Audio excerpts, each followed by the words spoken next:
Hello friends, welcome back to my YouTube channel. This is the navy actor.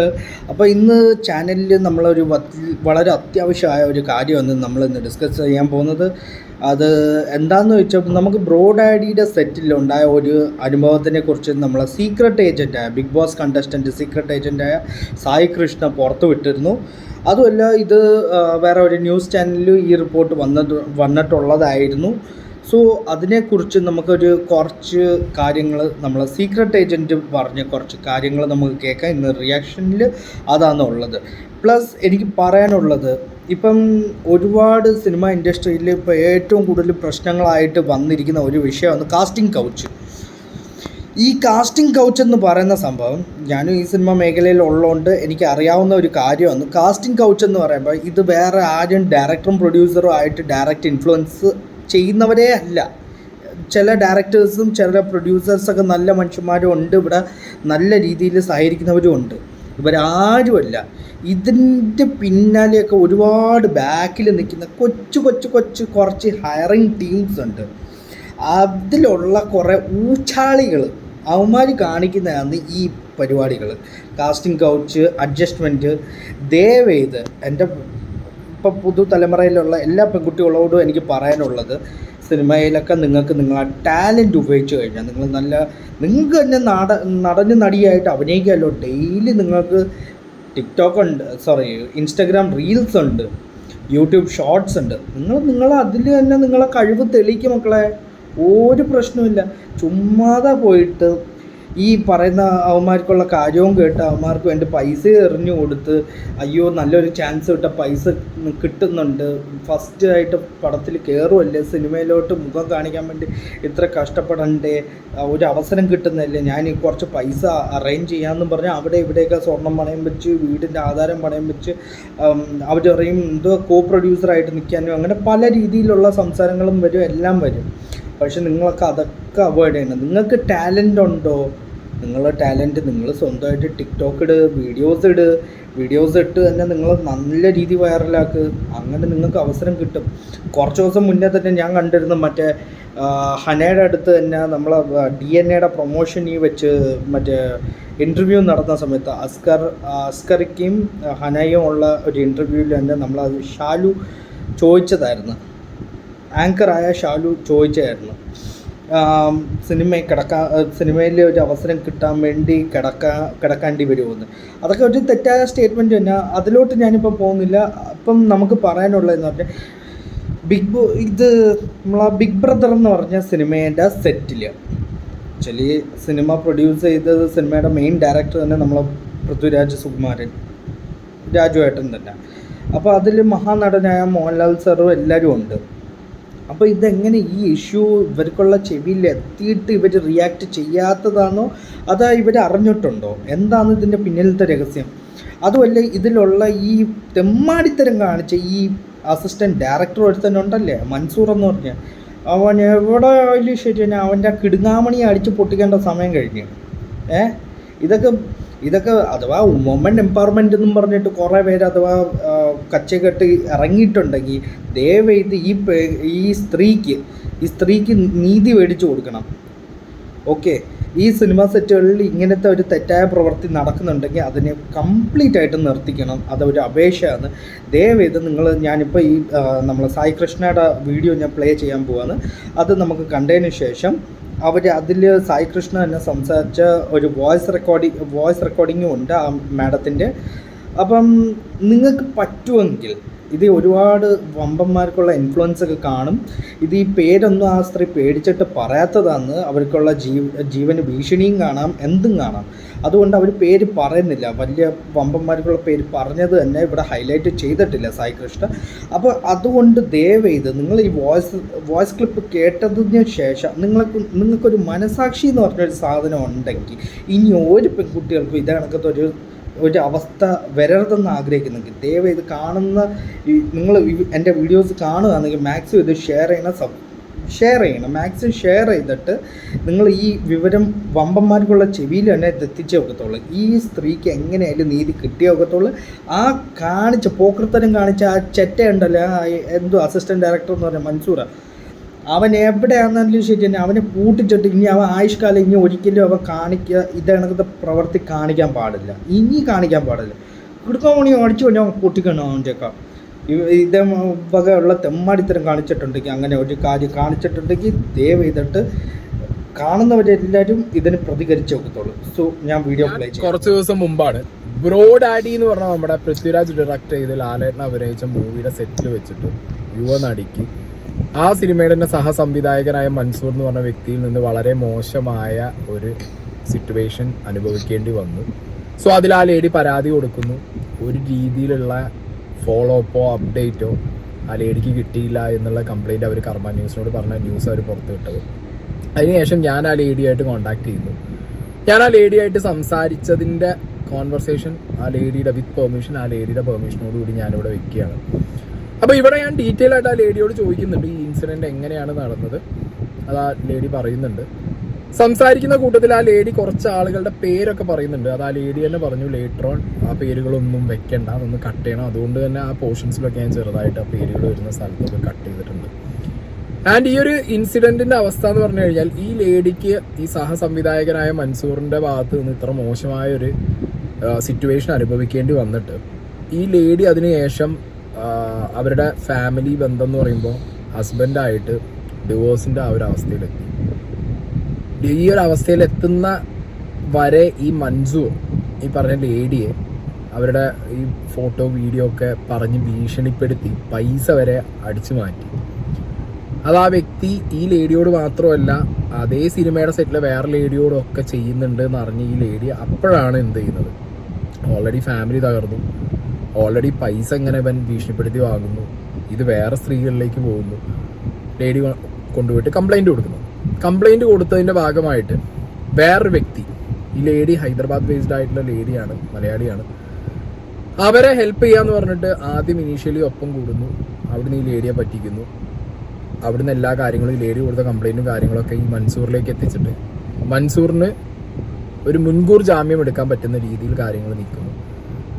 അങ്ങനെ മുൻകൂർ ജാമ്യം കഴിയുന്ന സമയത്ത് തെലങ്കാന പോലീസ് മൻസൂറിനെ തപ്പി നാട്ടിൽ വരുമ്പോഴാണ് ഇവിടുത്തെ കുറച്ച് രാഷ്ട്രീയ നേതാക്കന്മാരെല്ലാവരും കൂടി ഇടപെട്ട് പോലീസുകാരെ സ്വാധീനിച്ച് ഈ വ്യക്തിയെ അങ്ങോട്ട് എന്ത് ചെയ്തു, കിട്ടാത്ത രീതിയിൽ പോലീസ് തപ്പിയാലടക്കം മഷിട്ട് നോക്കിയാലടക്കം കിട്ടാത്ത രീതിയിൽ സ്ഥലത്ത് നിന്ന് മാറ്റുന്നു. അങ്ങനെ ഒരു തരം ഇവിടുത്തെ രാഷ്ട്രീയക്കാരും പോലീസുകാരും ഉള്ള നല്ലൊരു നാടകം. പിന്നെ സിനിമാക്കാരുടെ ഇൻവോൾവ്മെന്റ് ഉണ്ടാവുമല്ലോ, ഓബിയസ്ലി അതും കാണും. അപ്പോൾ ഈ കാര്യങ്ങളൊക്കെ FFKയിലടക്കം ഈ ലേഡി അറിയിച്ചിട്ടും അവർക്ക് ഒരു തരത്തിലുള്ള ബാക്കപ്പും കിട്ടുന്നില്ല. ഇവിടുത്തെ നിയമത്തിൻ്റെ അവസ്ഥയാണെന്നുണ്ടെങ്കിലും അവർ പറയുന്നത് അവർ ഈ കേരളത്തിൻ്റെ പുറത്തായതുകൊണ്ട് അവർക്ക് കേരള പോലീസിൽ നിന്നും പ്രോപ്പറായിട്ടുള്ള ഒരു അപ്ഡേറ്റ്സോ കാര്യങ്ങളോ അല്ലെങ്കിൽ ഫോളോ അപ്പോ കിട്ടുന്നില്ല. അവരിനി എന്ത് ചെയ്യണം എന്നുള്ളൊരു അവസ്ഥയിലാണ് അവർ നിൽക്കുന്നത്. അവർ മാക്സിമം അവർ ഫൈറ്റ് ചെയ്ത് നോക്കുന്നുണ്ട്. ബട്ട് ഇപ്പോഴത്തെ ഒരു അവസ്ഥയിൽ ആ ലേഡിയും കുട്ടിയും ഒറ്റയ്ക്ക് ആയതുകൊണ്ട് അവർക്ക് കൂടുതൽ ഇതിലേക്ക് ലൈക്ക് എന്താ പറയുക ടൈം ഇൻവെസ്റ്റ് ചെയ്ത്, കാരണം അവരുടെ ജീവിതം മുന്നോട്ട് പോകണം, ജോലിയായിട്ട് മുന്നോട്ട് പോകണം, ആ കാര്യങ്ങളൊക്കെ ഉണ്ട്. അതിനുപരി ഒരാൾ പോലും ഹെൽപ്പ് ചെയ്യാനില്ലാത്തൊരു ഹെൽപ്ലെസ് സിറ്റുവേഷൻ, അത് വേറെ. ഞാൻ പറയുന്നത് സിനിമാക്കാരാരെങ്കിലും ഇപ്പോൾ പൃഥ്വിരാജ് എന്ന് പറഞ്ഞുള്ള നടൻ്റെ ഡയറക്ടറിൻ്റെ സെറ്റിൽ വെച്ചിട്ടാണ് ഇങ്ങനെ ഒരു സംഭവം, അല്ലെങ്കിൽ അവരുടെ സിനിമയിലെ ഭാഗമായിട്ട് അഭിനയിക്കാൻ വന്നപ്പോഴാണ് ഈ ലേഡിക്ക് ഇങ്ങനെ ഒരു സംഭവം ഉണ്ടായത്. അപ്പോൾ ഈ ന്യൂസുകളും കാര്യങ്ങളും കേൾക്കുന്നത് അതല്ലാതെയും പൃഥ്വിരാജ് എന്ന് പറഞ്ഞ വ്യക്തിക്ക് ഇത് അറിയാം എന്നുള്ളതാണ് ആ ലേഡി പറയുന്നത്. അപ്പം അങ്ങനത്തെ കാര്യങ്ങൾ അറിയെങ്കിൽ ഇപ്പോൾ FFKയിൽ അറിയിച്ചു, പൃഥ്വിരാജിന് കാര്യങ്ങൾ അറിയാം എന്നുണ്ടെന്നുണ്ടെങ്കിൽ നിങ്ങൾ ഈ ലേഡിയുടെ ഈ ഒരു കേസ് ജെനുവിൻലി നിങ്ങൾ നോക്കി പോലീസ് ത്രൂ പ്രോപ്പർ ചാനലിലൂടെ പോയി ആ ലേഡിക്ക് ഇത്രയും മോശമായ ഒരു അനുഭവം ഈ വ്യക്തിയിൽ നിന്നുണ്ടായിട്ടുണ്ട്. ഈ വ്യക്തി ഇനി വേറെ ആർക്കെങ്കിലും, ഞാൻ പറഞ്ഞല്ലോ സിനിമയുടെ സെറ്റാണ്, നാളുകളിലും ഇതേപോലുള്ള വ്യക്തികൾ നിങ്ങളെ സിനിമയുടെ സെറ്റിലുള്ള സമയത്ത് അവിടെ പല പല പ്രശ്നങ്ങളും നടക്കുമ്പോൾ നേരെ കറങ്ങി തിരിഞ്ഞ് നിങ്ങളുടെ പേരിലേക്കോ അല്ലെങ്കിൽ നിങ്ങളുടെ ആ ഒരു മോശപ്പേരിലേക്ക് കൊണ്ടുവരാം. അപ്പോൾ എന്തെങ്കിലും സംഭവം അറിഞ്ഞു കഴിഞ്ഞാൽ അതിൽ കൃത്യമായിട്ട് ഇൻവോൾവ് ചെയ്ത് അതിലൊരു തീരുമാനം ഉണ്ടാക്കുക എന്നുള്ളതാണല്ലോ ആദ്യം ചെയ്യേണ്ട പരിപാടി. അപ്പോൾ അങ്ങനെ ചെയ്യണമെന്നുണ്ടെങ്കിൽ ഈ കാര്യങ്ങൾ ഈ ലേഡി പറയാൻ റെഡിയാണ്, സംസാരിക്കാൻ. ഇവർ ഓൾറെഡി പോലീസ് കേസും കാര്യങ്ങളും കൊടുത്തതാണ്. തെലങ്കാന പോലീസ് ഇവിടെ വന്ന സമയത്ത് കൃത്യമായിട്ട് മൻസൂറിൻ്റെ ഫ്രണ്ട്സിനെയും ട്രാക്ക് ചെയ്തപ്പോൾ അത് ട്രാക്ക് ചെയ്ത വിവരമുള്ള പോലീസുകാരനെ അവരെ അറിയിക്കുകയോ അവർ ആ വഴിക്ക് മിന്നി. ഓക്കെ, ഞാനതിൻ്റെ ഫോട്ടോസൊക്കെ വയ്ക്കാം. തെലങ്കാന പോലീസ് ഈ ലേഡിക്ക് അയച്ചു കൊടുത്തത്, അതായത് ഈ പറഞ്ഞ നേതാവിൻ്റെയും ഈ പറഞ്ഞ മൻസൂറിൻ്റെയൊക്കെ ലൊക്കേഷനിൽ ചെന്നതും ഈ പറഞ്ഞ പോലീസുകാർ അവിടുന്ന് ഫോട്ടോ എടുത്ത് ഈ ലേഡിക്ക് അയച്ചു കൊടുത്തതും അവർ മുങ്ങിയ ആ ഒരു വിവരം ആ ലേഡി അറിഞ്ഞപ്പോൾ ഒന്ന് ആലോചിച്ച് നോക്കല്ലേ. അതായത് തെലുങ്കാന പോലീസ് വരെ സ്ട്രോങ് ആയിട്ട് നിൽക്കുന്നുണ്ട്. ഇവിടുത്തെ നിയമം ഇവിടുത്തെ പോലീസുമാണ്. നമ്മുടെ നാട്ടിലെ രാഷ്ട്രീയക്കാരും ഇവിടുത്തെ പോലീസുകാരും ഒക്കെയാണ്. ഇൻഫ്ലുവൻസ് ആയിരിക്കാം, സിനിമാക്കാരുടെ ഇൻഫ്ലുവൻസ് എന്ന് പറഞ്ഞാൽ ഭയങ്കരമാണ്, രാഷ്ട്രീയക്കാരുടെ ഇൻഫ്ലുവൻസ് ഭയങ്കരമാണ്. എന്താണെങ്കിലും ഞാൻ ആ ലേഡിയായിട്ട് സംസാരിച്ച വിവരം കൂടുതൽ ഒന്നും ഡിസ്ക്ലോസ് ചെയ്യുന്നില്ല.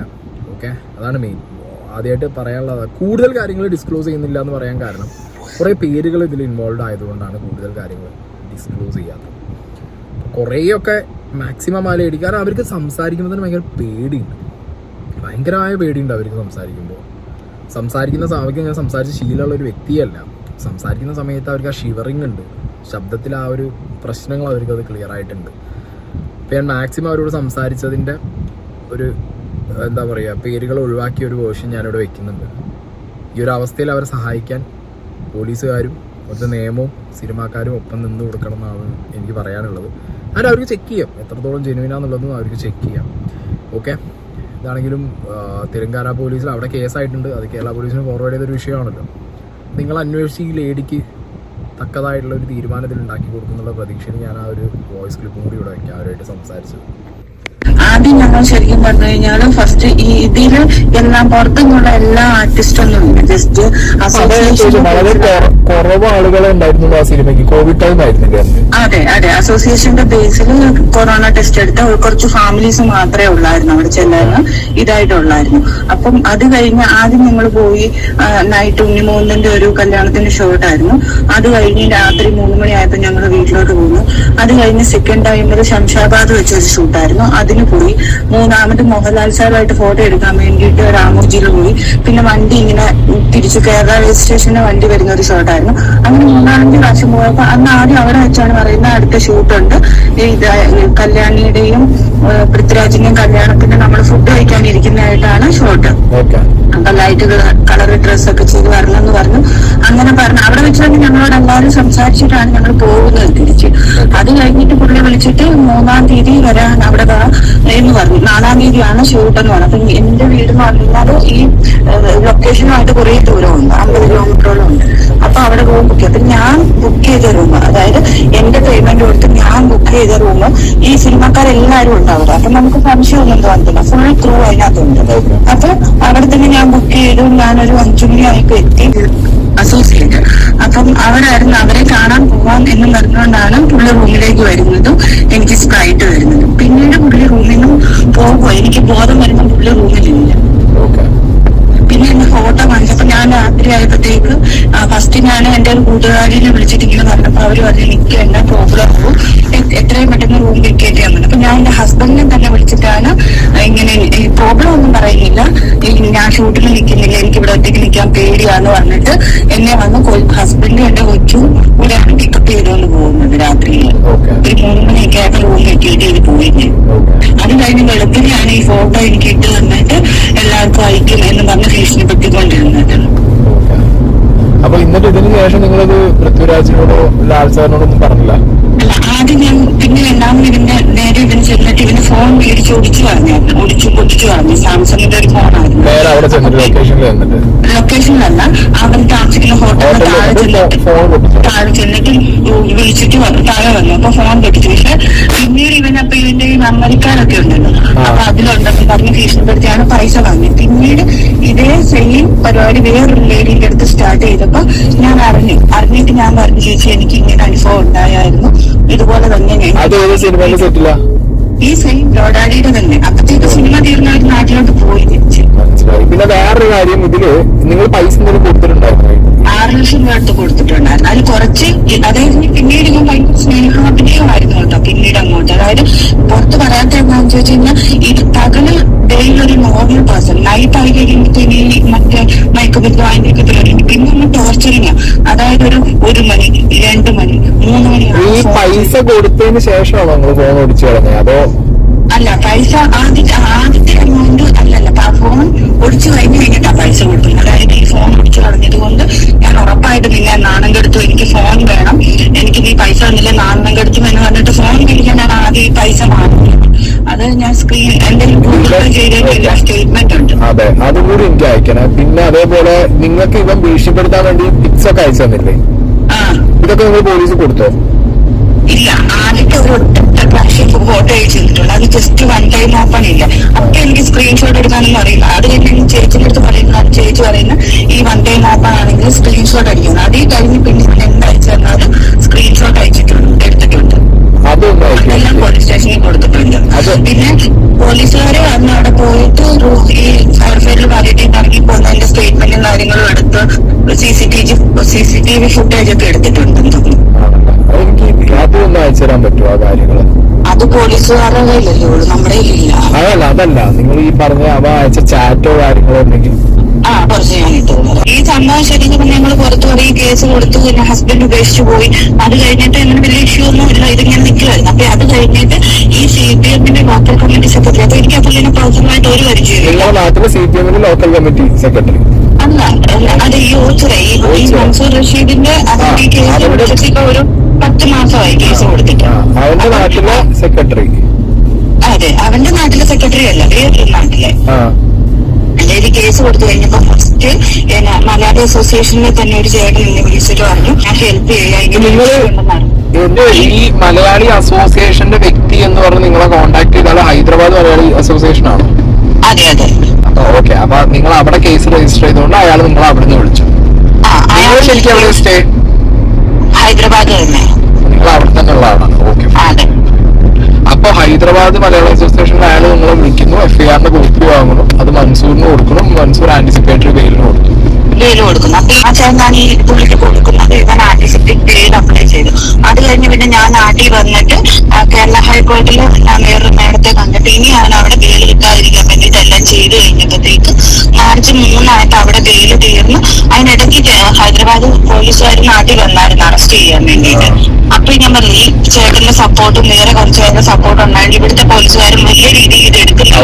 ഇവിടുന്ന് പോലീസുകാരെല്ലാം ചേഞ്ച് ആയി. പുതിയ ഗവൺമെന്റ് വന്നപ്പോ പോലീസുകാർ ടോട്ടലി ചേഞ്ച് ആയപ്പോ ഞാൻ ചെന്ന് ഞാൻ എന്റെ കുട്ടികൾക്ക് ചെന്ന് സാറിനോടൊന്ന് സാറേ എനിക്ക് ഇങ്ങനെയൊക്കെ പ്രോബ്ലം ഉണ്ട്, എനിക്ക് ഒരു രീതിയിൽ നിൽക്കാൻ പറ്റുന്നില്ല, ഈ ഇഷ്യൂ എല്ലാം കൂടെ കാണിച്ചിട്ട് ഞാൻ കമ്മീഷണർക്ക് പരാതി കൊടുത്തു. DCPക്ക് ഫസ്റ്റ് DCPക്ക് പരാതി കൊടുത്തു. DCPക്ക് പരാതി കൊടുത്തപ്പോ DCP ഇത് അന്വേഷിച്ചേ പറ്റൂ എന്ന് പറഞ്ഞ് ഇത് വന്നു കഴിഞ്ഞപ്പോഴത്തേക്ക് ഈ അപ്പൊ ഞങ്ങൾക്ക് അറിയില്ല. അത് കഴിഞ്ഞ് എന്റെ നാട്ടിലും എന്താ പറയും പിന്നെ വേറെ ആൾക്കാരെയൊക്കെ പോയി കണ്ടിട്ട് ഞാൻ ഹണി ട്രാപ്പ് ചെയ്യാൻ വേണ്ടിയിട്ട് പൈസ മുടക്കുവാണ്, എന്റെ ഹസ്ബൻഡ് മരിച്ചുപോയി എന്ന് ഞാൻ പറഞ്ഞു. അങ്ങനെ ഒരു പെണ്ണിനെ കുറിച്ച് എന്തൊക്കെ മോശമായി പറയാം ആ രീതിയിലെല്ലാം എന്റെ നാട്ടിൽ മെമ്പറിനെ പിന്നെ കോർട്ടിൽ ജോലി ചെയ്യുന്ന വേറൊരു പുള്ളിനെ പിന്നെ ഞാൻ ഡിവോഴ്സിന് കൊടുത്തിരുന്ന വക്കീലിനെയും പറഞ്ഞു വരിപ്പിച്ചു. ഡിവോഴ്സിക്ക് പോകാൻ കാരണം ഈ ഇഷ്യൂ കാരണമാണ്. അപ്പം അത് കഴിഞ്ഞപ്പോഴത്തേക്ക് ഞാൻ ഇതിങ്ങനെ ഞാൻ പിന്നെയും കമ്മീഷണർക്ക് പരാതി കൊടുത്തു. സാർ ഇങ്ങനെ എന്റെ നാട്ടിലൊക്കെ പോയി വളരെ മോശമായ രീതിയിൽ പ്രതി ഒളിവിലിരുന്നുകൊണ്ട് പറയുവാണെന്നും പറഞ്ഞ് ഞാൻ കമ്മീഷണർക്ക് പരാതി കൊടുത്തു കഴിഞ്ഞപ്പോഴത്തേക്ക് കമ്മീഷണറാണ് ഈ വെള്ളിയാഴ്ച പോലീസിനെ അങ്ങോട്ട്. അപ്പൊ ഞങ്ങൾക്ക് ശരിക്കും പറഞ്ഞാൽ ഈ കുഞ്ഞിച്ചന്തു ആരാണോ അല്ലെങ്കിൽ CPM-ന്റെ ആളാണെന്നോ ഒന്നും അറിയില്ല. ജസ്റ്റ് പാർട്ടിക്കാരാണെന്ന് മാത്രമേ പറയുന്നുള്ളൂ. ഞങ്ങളുടെ പൈസ എന്നിട്ട് ഈ വക്കീല് തിരിച്ചിടുക. അത് തിരിച്ചിടുന്ന വെച്ചാൽ വെള്ളിയാഴ്ച ഇവിടുന്ന് പോലീസ് ഫസ്റ്റ് ഈ കടക്കിലൊക്കെയാണ് സെർച്ചിങ് നടത്തിക്കൊണ്ടിരിക്കുന്നത്. അപ്പോഴാണ് ഇമെയിൽ ID കൊടുത്തപ്പോഴത്തേക്ക് ഇമെയിൽ ID വഴി IMEI നമ്പർ നോക്കൂലേ, അങ്ങനെ നോക്കി കഴിഞ്ഞപ്പോഴത്തേക്ക് ഈ 2 നമ്പർ ഒരേ ലൊക്കേഷനിൽ വരുന്നു. അപ്പൊ എന്നെ സാറ് ചോദിച്ചു ഈ ലൊക്കേഷനോ കാര്യങ്ങളോ അറിയാം. അപ്പൊ ഞാൻ ഇല്ല സാർ എനിക്ക് അറിയില്ല. പക്ഷെ ഇവന്റെ തന്നെ ഒരു കൂട്ടുകാരൻ ഋഷി എന്ന് പറയുന്ന ഒരു പുള്ളിയുണ്ട്. ആ പുള്ളിയുടെ പേരിലാണ് ഈ രണ്ടാമത്, അതായത് ആദ്യം പോലീസ് വന്നു കഴിഞ്ഞിട്ട് സ്വിച്ച് ഓഫ് ചെയ്തിട്ട് പുതിയ സിം യൂസ് ചെയ്തുകൊണ്ടിരുന്നത് ഈ ഋഷിന്റെ പേരിലുള്ള സിം ആയിരുന്നു. അപ്പൊ ഞാൻ പറഞ്ഞു ഈ ഋഷിന്റെ നമ്പർ എനിക്കറിയാം, മറ്റേ നമ്പർ അറിയില്ലെന്നുണ്ട്. അപ്പൊ അങ്ങനെ ട്രേസ് ചെയ്ത് തിരുവനന്തപുരത്തു നിന്നും ഇവര് ആലപ്പുഴ എത്താറായപ്പോഴത്തേക്ക് സാർ എന്നെ വിളിച്ചു, ആണല്ലേ ആലപ്പുഴ, അവിടെ ഉണ്ട് ഇവരെന്ന് പറഞ്ഞു. അപ്പൊ എന്റെ അഡ്വക്കേറ്റ് ഞായറാഴ്ച എന്നെ വിളിച്ചു. എന്നെ കാണാൻ വേണ്ടി 8 പേരോളം വന്നു. ഈ ഋഷി, മൻസൂർ റഷീദ്, അച്ഛൻ, പിന്നെ കുറെ ഈ CPM കുഞ്ഞിച്ചന്തു, പിന്നെ ഗോപു, പിന്നെ തൻസീർ, പിന്നെ പേരറിയാത്ത 3 പേര് വന്നു. ഈ കേസ് ഏറ്റെടുക്കരുത്, ഡിവോഴ്സ് കേസ് ഏറ്റെടുക്കരുത് എന്ന് പറഞ്ഞു. എനിക്ക് അതുകൊണ്ട് പേടിയാണെന്ന് പറഞ്ഞു. അങ്ങനെ തന്നെ ഈ പുള്ളി എന്റെ പൈസ തിരിച്ചിട്ടു. അഡ്വക്കേറ്റ്, അതൊരു ജൂനിയർ അഡ്വക്കേറ്റ് ആയിരുന്നു.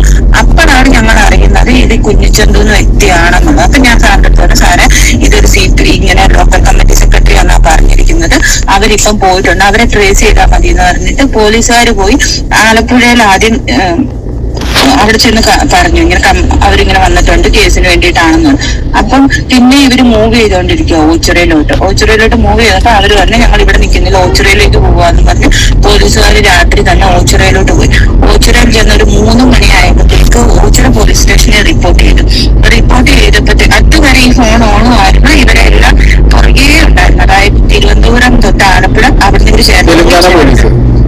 തെലങ്കാന പോലീസ് ചേർത്തലയിൽ നിന്ന് തിരിച്ചു വരുമല്ലോ. അപ്പൊ ഈ തെലങ്കാന പോലീസിനാണെന്ന് റൂട്ട് അറിയില്ലല്ലോ നമ്മുടെ നാട്ടിൽ. അപ്പൊ ഇവര് റിപ്പോർട്ട് ചെയ്യാത്ത എന്താന്ന് വെച്ച് കഴിഞ്ഞാൽ കേരള പോലീസ് ചതിക്കുന്ന ഒരു ഉറപ്പുണ്ടായിരുന്നു അവർക്ക് ആദ്യമേ. അതുകൊണ്ട് മാത്രമാണ് റിപ്പോർട്ട്. എന്നിട്ടും ആലപ്പുഴ പോയി റിപ്പോർട്ട് ചെയ്തിട്ട് അവിടുന്ന് പിന്നെ ഓച്ചിറ ചെന്ന് കറക്റ്റ് ഓച്ചിറ ചെന്ന് റിപ്പോർട്ട് ചെയ്തത് ഒരു 5 മിനിറ്റ്, ഇവന്റെ വീട് പറഞ്ഞ 5 മിനിറ്റിൽ അവർ രണ്ടിന്റെ ഫോൺ ഒരുപോലെ സ്വിച്ച് ഓഫ് ചെയ്തിട്ട് അവര് മുങ്ങിക്കളഞ്ഞു. ചന്തു CPM സെക്രട്ടറി ചന്ദന്റെ വീട്ടിലായിരുന്നു ഈ മൻസൂർ റഷീദ് ഒളിവിൽ താമസിച്ചുകൊണ്ടിരുന്നത്. പിന്നെ ഇതുപോലെ എനിക്ക് അറിയേണ്ടത് പൃഥ്വിരാജ് അറിഞ്ഞിട്ടുണ്ടായിരുന്നു. പൃഥ്വിരാജിന് ഞാനിത് ഈ സംഭവം ഉണ്ടായി കഴിഞ്ഞിട്ട് ഇവൻ L2 ലൊക്കേഷനിലോട്ട് പോയായിരുന്നു, ഷൂട്ടിന് പോയായിരുന്നു. അപ്പൊ ഞാൻ ഈ മൻസൂർ, അപ്പൊ ഞാൻ ഓൾറെഡി പൃഥ്വിരാജിന്റെ പേഴ്സണൽ സെക്രട്ടറി ആരോ ഒരാൾ വഴി ഞാൻ ഇത് അവരെ അറിയിച്ചു, ഫെബ്കയിലും അറിയിച്ചു, അതുപോലെ തന്നെ വനിതാ കമ്മീഷണറും പരാതി കൊടുത്തു. അപ്പം ഫെബ്കയിന്ന് എനിക്കൊരു നോട്ടീസ് പോലെ ഒരു ഇത് അയച്ചു തന്നായിരുന്നു. അതായത് നിങ്ങൾക്ക് നിയമസഹായം എന്ത് വേണമെങ്കിലും ഞങ്ങൾ കൂടെ നിൽക്കും എന്നല്ലാതെ പിന്നീട് അവരാരും കോൺടാക്ട് ചെയ്തിട്ടില്ല. ഉണ്ട് എന്തെങ്കിലും. പിന്നെ പൃഥ്വിരാജ് ഈ സംഭവം അറിഞ്ഞു കഴിഞ്ഞപ്പോഴത്തേക്ക് L2 ലൊക്കേഷനിൽ നിന്ന്, അതായത് ആദ്യം L2 ലൊക്കേഷൻ കാശ്മീരായിരുന്നു, കാശ്മീർ വെച്ച് ഇവനെ പറഞ്ഞു വിട്ടു. എന്നിട്ട് എന്നടുത്ത് പറഞ്ഞു എങ്ങനെയെങ്കിലും ഇത് ഒത്തുതീർപ്പാക്കാൻ പറ്റുമെങ്കിൽ ഒത്തുതീർപ്പാക്ക്, കേസ് വഴി നടക്കണ്ട, ഒത്തുതീർപ്പാക്ക്. പൃഥ്വിരാജല്ല പറഞ്ഞത്, ചീഫ് അസോസിയേറ്റാ പറഞ്ഞത്. ഈ പൃഥ്വിരാജിനോട് ഇത് ബ്രോഡാഡിയിൽ അവിടുന്ന് പറഞ്ഞിട്ടുണ്ടായിരുന്നില്ല നിങ്ങളത്? ഇല്ല, അപ്പൊ പറഞ്ഞിട്ടില്ല. ഈ കേസ് കൊടുത്തു കഴിഞ്ഞിട്ടാണ് പറഞ്ഞത്. കേസ് കൊടുത്ത് കഴിഞ്ഞ ശേഷം അപ്പൊ L2 ലൊക്കേഷനാണ് ഇയാളെ പിരിച്ചുവിടുന്നത്. L2 അത് കഴിഞ്ഞിട്ടും പൃഥ്വിരാജിന്റേതായ ഫിലിമിലൊക്കെ ആരും വർക്ക് ചെയ്തോണ്ടിരുന്ന. പിന്നെ പുള്ളി ചെയ്തെന്ന് വെച്ചാൽ മോമോ ദുബായി, പിന്നെ ഇത് പൃഥ്വിരാജിന്റെ ലൊക്കേഷൻ ആദ്യം തൊട്ടേ ഉള്ള ഒരു വ്യക്തി. അരവിന്ദൻ അതിഥികൾ തൊട്ടാണ് പുള്ളി വർക്ക് ചെയ്യാൻ തുടങ്ങിയത്. അപ്പൊ സംഗതി ഇപ്പൊ പൃഥ്വിരാജിനെ അറിയാം. പൃഥ്വിരാജിന്റെ സംഭവമൊക്കെ അറിയാം. പൃഥ്വിരാജ് അറിഞ്ഞിട്ടാണ് L2 ലൊക്കേഷനിൽ നിന്ന് പിരിച്ചു വിട്ടു എന്ന് പറയുന്നു. എനിക്കത് കറക്റ്റായിട്ട് അറിയത്തില്ല. പിന്നീട് വർക്ക് ചെയ്തിട്ടുണ്ടോ ഒന്നും എനിക്കറിയില്ല. പിരിച്ചു വിട്ടു എന്നും പറഞ്ഞ് അവിടുന്ന് കോള് വന്നു. ഈ എന്ന് പറയുന്ന അസോസിയേറ്റർ ഒരു 12 പ്രാവശ്യത്തോളം എന്നെ ഫോണിൽ വിളിക്കുകയും അത് കഴിഞ്ഞിട്ട് ഇവനെ പിരിച്ചു വിടുവാണ്, ഇനി ഉണ്ടാവില്ല എന്ന് പറഞ്ഞു. പിന്നീട് ജസ്റ്റ് ഇങ്ങനെ ആൾക്കാരൊക്കെ കോണ്ടാക്ട് ചെയ്യുന്നുണ്ടെന്നല്ലാതെ പിരിച്ചു വിട്ടു എന്നുള്ള രീതിയിൽ തന്നെയാണ് പിന്നെ പറയുന്നത്. പക്ഷെ പിന്നീട് വർക്ക് ചെയ്തോ ഇല്ലയോ ഒന്നും എനിക്കറിയില്ല. പിന്നെ ഇതില് വേറൊരു ഡൗട്ട് ഞാൻ ചോദിക്കുന്നത്, ലാൽ സാർ ആണെങ്കിലും അറിഞ്ഞിട്ടുണ്ടോ? ലാൽ സാറിന് ഈ സംഭവം നടന്ന സമയത്ത് സത്യം പറഞ്ഞാൽ ഞാൻ ഇതുപോലെ ഫേസ്ബുക്കിലും ഒക്കെ മറ്റേ വേറൊരു മുരളി എന്ന് പറയുന്ന ഒരു ഹെയർ ഇല്ലാത്തൊരു ആർട്ടിസ്റ്റ് ഉണ്ടല്ലോ, അതും പൃഥ്വിരാജുമാണ് ഈ L2 ചെയ്യുന്നത്. അവരോട് സംസാരിച്ചിട്ടുണ്ടായിരുന്നു. പിന്നെ ഈ ലാൽ സാറിന് നേരിട്ടല്ല, മെയിൽ അയച്ചു, അത് മെസ്സേജ് അയച്ചിരുന്നു. സാർ ഇങ്ങനെ എനിക്കൊരു പ്രോബ്ലം ഉണ്ടായെന്ന് പറഞ്ഞു. പക്ഷെ പുള്ളി കണ്ടിട്ടില്ല അത്. അയച്ചു. ഇവർക്ക് ഇത് സിനിമയിലുള്ളവർക്കൊക്കെ അറിയാം. പിന്നെന്ന് പറഞ്ഞു കഴിഞ്ഞാൽ ഞാൻ ചെന്ന് ആരോട് പറയുമ്പോൾ അവര് പറയുന്നത് എന്താന്ന് വെച്ച് കഴിഞ്ഞാൽ ഇതൊക്കെ സ്വാഭാവികമാണ്, നിങ്ങൾ മിണ്ടാതിരിക്കുന്നു. പക്ഷെ എനിക്ക് എന്റെ ലൈഫ് പോയി, എന്റെ കുഞ്ഞിന് ഞാനിപ്പോ ജീവിക്കാൻ പോലും പറ്റത്തില്ല. എനിക്കെന്ന് പറയുമ്പോ എന്റെ വീട്ടുകാർ കോണ്ടാക്ട് ഇല്ലാതായി, എനിക്കിപ്പോ ആരും ഇല്ലാതായി. ഞാനും കൊച്ചു അന്യനാട്ടിൽ ഇപ്പൊ ഏത് സമയവും പേടിച്ചാ നിൽക്കുന്നത്. കാരണം എന്താ സംഭവിക്കുന്നതെന്ന് അറിയത്തില്ല. നാട്ടിലാണെങ്കിൽ അഡ്വക്കേറ്റ്സ് ഒക്കെ വിളിച്ചിട്ട് ഇങ്ങനെ പറയുന്നു, കുഞ്ഞിച്ചന്തുവിനെതിരെ ഞാൻ കേസ് കൊടുത്തത്. അപ്പൊ കുഞ്ഞിച്ചന്തു പുറത്ത് വന്നിട്ട് പറയുന്നത് എന്താണെന്ന് ചോദിച്ചു കഴിഞ്ഞാൽ ഞാൻ കള്ളക്കേസ്, ഞാൻ കോൺഗ്രസ് ആണെങ്കിൽ ഞാൻ ഒരു പാർട്ടിയിലും ഇല്ല. ഈ കുഞ്ഞിച്ചന്തുവിന് അറിയില്ല ട്രേസ് ചെയ്ത് കുറെ ആളുണ്ടെന്നുള്ള കാര്യം കുഞ്ഞിച്ചന്തുവിന് അറിയില്ല. അപ്പൊ കുഞ്ഞിച്ചന്തു പറയുന്നത് പാർട്ടി ബേസിൽ പറയുന്നതാണ്, അങ്ങനെയാണ്. അതല്ല ശരിക്കും സംഭവം. ട്രേസ് ചെയ്ത് കുറെ ആളുണ്ടായിരുന്നു, അതുകൊണ്ട് മാത്രമാണ് കുഞ്ഞിച്ചന്തു പുറത്തു വന്നത്. അപ്പോൾ എല്ലാവരും കേട്ടല്ലോ. അപ്പോൾ നിങ്ങൾക്ക് കേട്ടപ്പം തന്നെ ഏകദേശം കാര്യങ്ങളെല്ലാം മനസ്സിലായി കാണും. ആ സ്ത്രീക്ക് പറയാനുള്ളത് എല്ലാം നിങ്ങൾ കേട്ട് കാണും. ഇതേ കണക്കത്തെ ഒരു പ്രോബ്ലം ഇനി ഒരാൾക്ക് വരാൻ പാടില്ല. കാസ്റ്റിംഗ് കൗച്ച് എന്ന് പറഞ്ഞ ഒരു സംഭവം ഈ ഇൻഡസ്ട്രിയിൽ നിന്ന് മൊത്തത്തിൽ എടുത്ത് കളഞ്ഞു നോക്കത്തുള്ളൂ. ഇങ്ങനെ ഒരു സംഭവം ഉണ്ടെങ്കിൽ ഇതിന് കംപ്ലീറ്റ്ലി ഒരു ബാൻ വെച്ച് നോക്കത്തുള്ളൂ. അതിനു വേണ്ടി കുറേ സംഘടനകളൊക്കെ ഉണ്ടല്ലോ, നമ്മളെ സിനിമയുടെ കുറേ സംഘടനകളുള്ള അമ്മ അസോസിയേഷനും ഫെഫ്കയും ഇവരെല്ലാവരും ഈ വക കാര്യങ്ങൾ അന്വേഷിച്ചിട്ട് ഇതിൻ്റെ മേളിൽ തക്കമായ ഒരു നടപടി സ്വീകരിച്ചേ പറ്റത്തുള്ളൂ. അത് താഴ്മയായിട്ട് അപേക്ഷിക്കുകയാണ്. അതുമല്ല, ഈ വീഡിയോ കാണുന്നവരായിക്കോട്ടെ, പോലീസ് മേധാവികളും